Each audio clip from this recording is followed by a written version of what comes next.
अब ब्रह्म भी नाशवान है।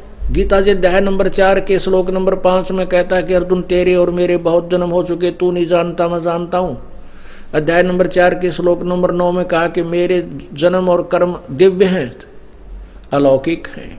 मृत्यु तो होती है मेरी, लेकिन तुम्हारी तरह नहीं, मेरी अलौकिक मृत्यु है। गीता जी अध्याय नंबर 2 के श्लोक 12 में कहा कि अर्जुन ये तू भी पहले था, मैं भी था, ये राजा लोग भी थे, आगे भी होंगे हम। ये मत सोच के वर्तमान में ही है, इसलिए तू शोक मत कर। इससे भी सिद्ध हुआ कि गीता ज्ञान दाता पहले भी जन्मता रहा, आगे भी जन्मता रहेगा। ये अविनाशी नहीं है, ये ब्रह्म है। दूसरा उदाहरण है ब्रह्म अध्याय नंबर 8 के श्लोक नंबर 16 में, क्योंकि ब्रह्म के पुजारी ब्रह्मलोक चले जाते हैं और ब्रह्मलोक भी नाशवान है। ये देखिएगा गीता जी अध्याय नंबर 8 के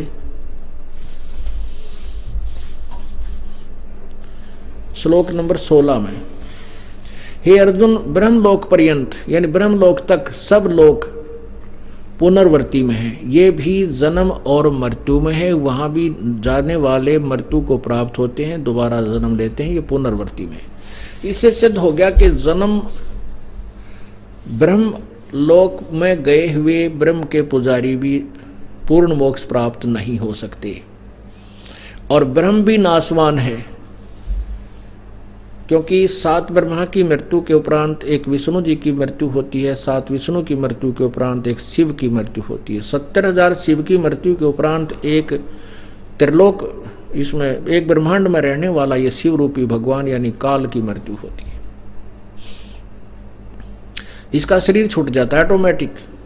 उसके बाद ये सब प्राणी एक ब्रह्मांड में प्रलय हो जाती है और दूसरे ब्रह्मांड में ये चला जाता है। दुर्गा की भी मृत्यु होती है ऐसे ही, और फिर ये दूसरे लोक में चले जाते हैं, वहाँ नए सिरे से फिर सृष्टि रखते हैं दूसरे ब्रह्मांड में। और ये जो 70,000 त्रिगुण जो तमोगुणी शिव मरने के उपरांत एक ब्रह्म की मृत्यु हुई यानी शिव की मृत्यु हुई, ये एक युग है परब्रह्म का।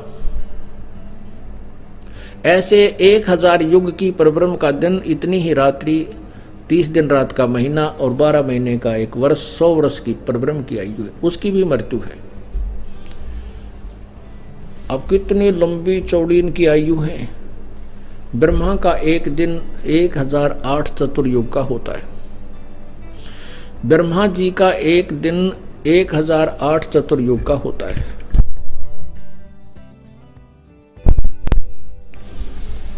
एक चतुर्युग में 43 लाख